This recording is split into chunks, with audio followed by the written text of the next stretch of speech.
전능하사 천지를 만드신 하나님 아버지를 내가 믿사오며 그 외아들 우리 주 예수 그리스도를 믿사오니 이는 성령으로 잉태하사 동정녀 마리아에게 나시고 본디오 빌라도에게 고난을 받으사 십자가에 못 박혀 죽으시고 장사한 지 사흘 만에 죽은 자 가운데서 다시 살아나시며 하늘에 오르사 전능하신 하나님 우편에 앉아 계시다가 저리로서 산자와 죽은 자를 심판하러 오시리라.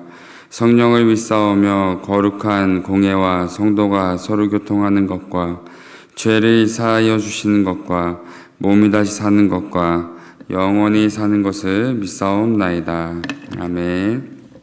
다 함께 찬송가 305장 부르시도록 하겠습니다. 찬송가 305장입니다.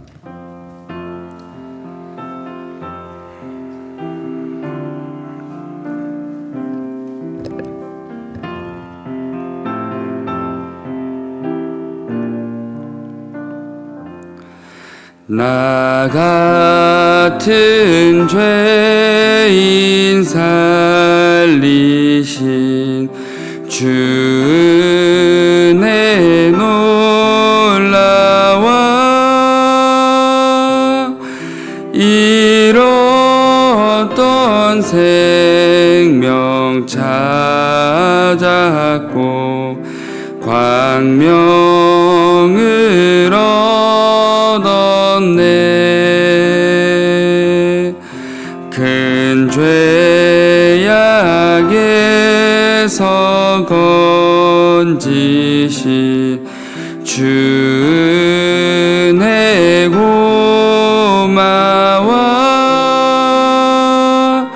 나 처음 믿은 그 시간 귀하고 귀하다. 이제껏 내가 산 것도 주님의 은혜라.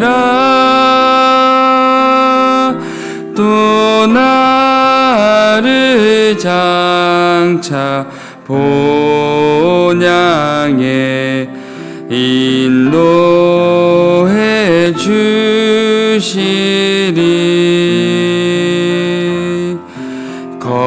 거기서 우리 영원히 주님의 은혜로 해처럼 밝게 살면서 주 찬양하리라.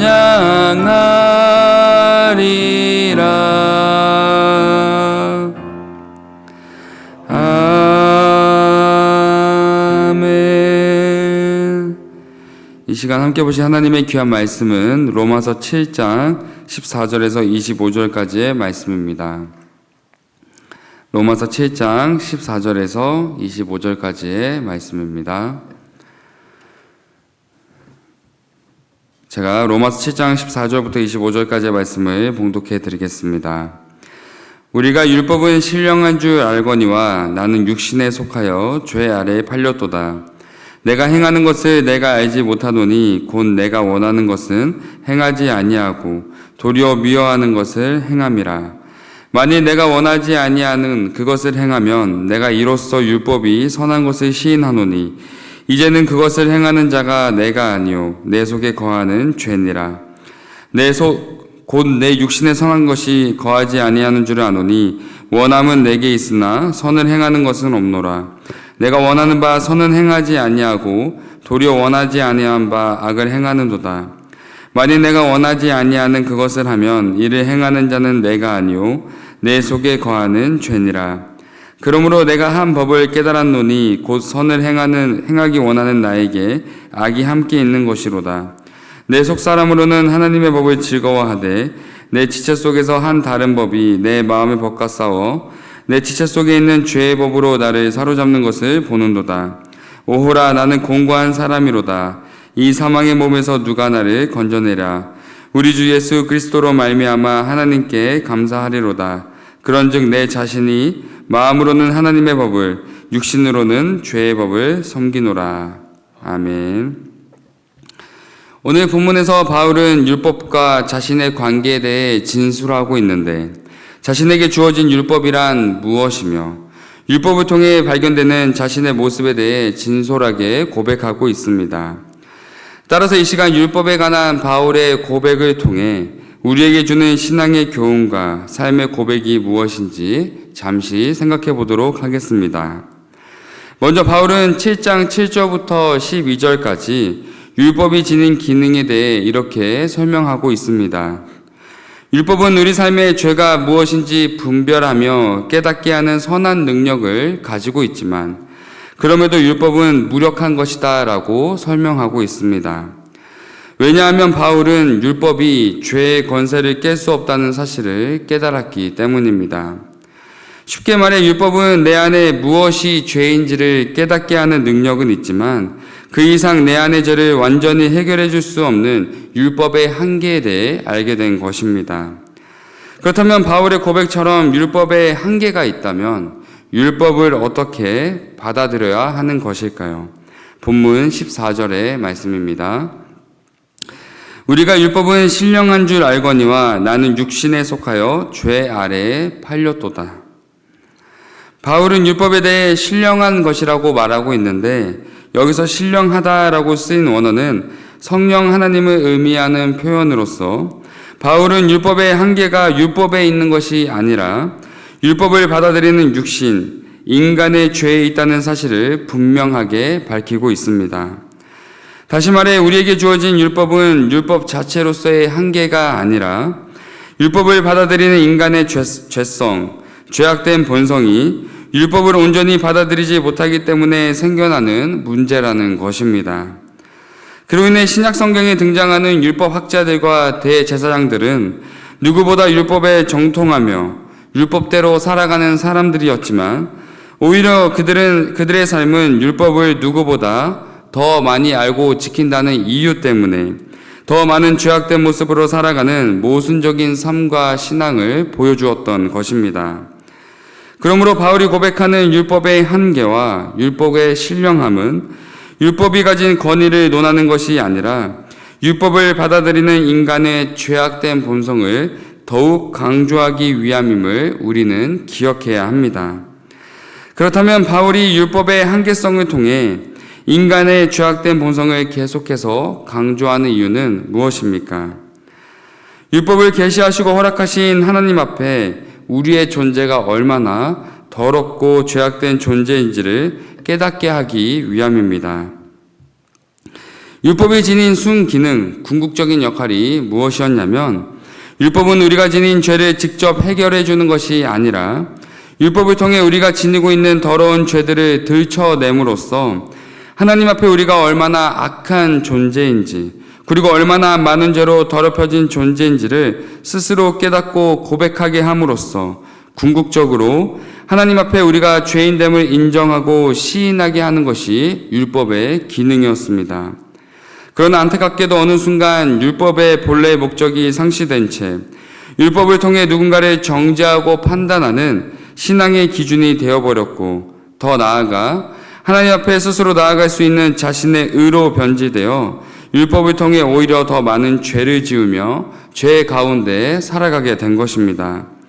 그러므로 이 시간 바울의 고백을 통해 우리는 과연 하나님 앞에 어떠한 모습으로 어떠한 신앙의 고백을 하고 있는지 돌아보며 점검해야 합니다. 세상 속에서 하나님을 믿는다고 고백하기 때문에, 세상 속에서 하나님의 말씀을 듣고 살아가기 때문에, 세상 속에서 하나님을 위해 내가 헌신하기 때문에 우리는 어느 순간 하나님 앞에 내가 죄인됨을 잊고 살아가고 있지 않은지 우리는 늘 우리의 삶과 신앙의 기준을 점검해야 합니다. 왜냐하면 우리가 이 땅에서 늘 죄인됨을 잊지 않고 기억하며 살아가는 모습은 죄인된 우리에게 하나님이 필요하다는 고백이자 하나님을 향한 우리의 사랑의 표현이기 때문입니다. 그래서 바울은 율법을 통해 자신이 죄악된 존재임을 깨닫게 되었을 때 비로소 율법의 한계를 넘어 율법을 완성하신 예수님을 바라보게 된다는 신앙의 중요한 교훈을 깨달아 알고 있었습니다. 그로 인해 예수님을 만나기 전 바울과 예수님을 만난 뒤에 변화된 바울의 주된 모습은 자신의 의로 여겼던 지식, 명예, 권력과도 같은 세상의 모든 가치들을 배설물로 여기며 예수님 앞에 자신이 죄인 중에 죄인임을 잊지 않고 늘 고백하였던 것입니다. 그러므로 우리가 죄인임을 잊지 않고 고백하는 것은 우리에게 하나님의 은혜와 사랑이 전적으로 필요하다는 것을 고백하는 것과 동시에 예수님의 십자가 구원을 믿음으로 고백하는 우리의 놀라운 신앙의 고백이 될 것입니다. 본문 25절의 말씀입니다. 우리 주 예수 그리스도로 말미암아 하나님께 감사하리로다. 그런즉 내 자신이 마음으로는 하나님의 법을 육신으로는 죄의 법을 섬기노라. 본문에 기록된 바울의 마지막 고백은 더 이상 율법이 아닌 우리 주 예수 그리스도만 의지하겠다고 고백하고 있습니다. 왜냐하면 이 땅에서 십자가에서 모든 율법을 완성하신 예수 그리스도께서 죄인인 우리의 모든 죄를 감당하셨기 때문입니다. 그러므로 바울의 고백처럼 이 시대 속의 세상의 기준과 가치를 귀하게 여기지 않고 하나님의 사랑과 은혜가 필요한 예수 그리스도의 십자가 구원을 입은 죄인임을 기쁨으로 고백하는 저와 성도님들의 삶과 신앙의 고백이 되어야 합니다. 디모데전서 1장 15절에서는 바울이 이러한 고백을 남겼습니다. mit보다 모든 사람이 받을 만한 이 말이여 그리스도께서 예수께서 죄인을 구원하시려고 세상에 임하셨다 하였도다. 죄인 중에 내가 괴수니라. 오늘 하루 이번 한 주 바울처럼 하나님 앞에 우리의 죄인됨을 늘 고백함으로써 우리에게 하나님이 너무나 필요한 존재이심을 고백하며 하나님의 은혜 가운데 살아가는 저와 성도님들의 고백을 통해 살아계신 하나님을 삶으로 증거하시는 귀한 성도님들의 삶이 되시기를 예수님의 이름으로 사랑하고 축복합니다. 기도하겠습니다. 사랑의 하나님, 오늘 하루를 허락하시고 예배 자료를 읽어주심에 감사합니다. 하나님, 우리가 하나님의 자녀임을 고백하지만 하나님 앞에 용서받을 수 없었던 죄인이었음을 잊고 지낼 때가 너무나 많습니다. 그러나 우리가 죄인이었음을 기억하며 고백하는 삶을 통해 죄인인 우리를 향한 하나님의 사랑과 은혜를 매일 누리게 하시고 예수 그리스도의 십자가 구원의 감격을 매 순간 경험하는 성도의 삶을 살아갈 수 있도록 도와주시옵소서. 우리의 죄된 본성과 연약함에도 불구하고 우리를 먼저 사랑하신 예수 그리스도 이름으로 기도드립니다. 아멘. 하늘에 계신 우리 아버지여, 이름이 거룩히 여김을 받으시오며 나라에 임하옵시며 뜻이 하늘에서 이루어진 것 같이 땅에서도 이루어지이다. 오늘날 우리에게 이러한 양식을 주옵시고 우리가 우리에게 죄 지은 자를 사하여 준 것 같이 우리의 죄를 사하여 주옵시고 우리를 시험에 들게 하지 마옵시고 다만 악에서 구하옵소서. 대개의 나라와 권세와 영광이 아버지께 영원히 있사옵나이다. 아멘. 들으신 말씀을 기억하며 함께 기도하겠습니다. 첫 번째 기도 제목은 죄인됨을 고백하는 우리의 삶을 통해 살아계신 하나님을 경험하며 증거되는 성도된 삶을 살아가게 하옵소서. 두 번째 기도 제목은 고통받는 성도와 이웃을 돌아보며 섬기는 사랑의 성문 공동체가 되게 하옵소서. 세 번째 기도 제목은 오늘 드려지는 금요 기도회와 어금기를 통해 성문 공동체의 전 세대가 하나 되는 귀한 시간 되게 하옵소서. 이렇게 세 가지 기도 제목을 놓고 함께 기도하신 후에 각자 개인 기도하시고 돌아가도록 하겠습니다. 기도하겠습니다. 사랑하는 하나님 감사합니다.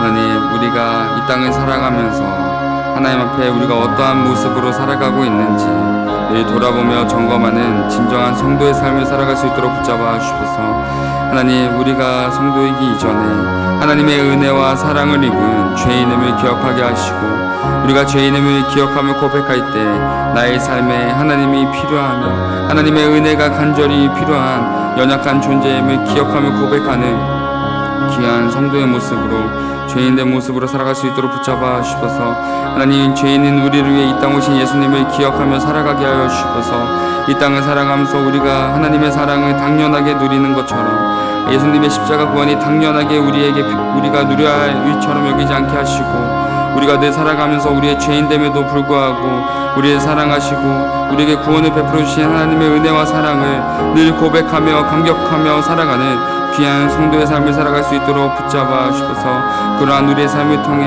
늘 겸손하게 하나님 앞으로 나아가게 하시고 늘 하나님의 사랑을 고백하게 하시고 하나님이 필요한 성도의 존재로서 이 땅에서 하나님의 살아계심을 증거하며 살아갈 수 있도록 붙잡아 주셔서 하나님, 이 땅에서 고통받는 성도님들과 이웃들을 돌아볼 수 있는 아버지 하나님의 크신 사랑으로 나아갈 수 있도록 붙잡아 주셔서 아버지, 이 땅에서 하나님을 알지 못해서 또 아버지 수많은 이웃들로 고통받는 수많은 이웃들이 있습니다. 하나님, 그러한 이웃들을 외면하지 않게 하시고 내 삶 가운데 그러한 이웃들을 바라볼 때 하나님의 사랑으로 나아갈 수 있게 하시고 그러한 사랑의 실천을 통하여서 살아계신 하나님을 증거하며 나타내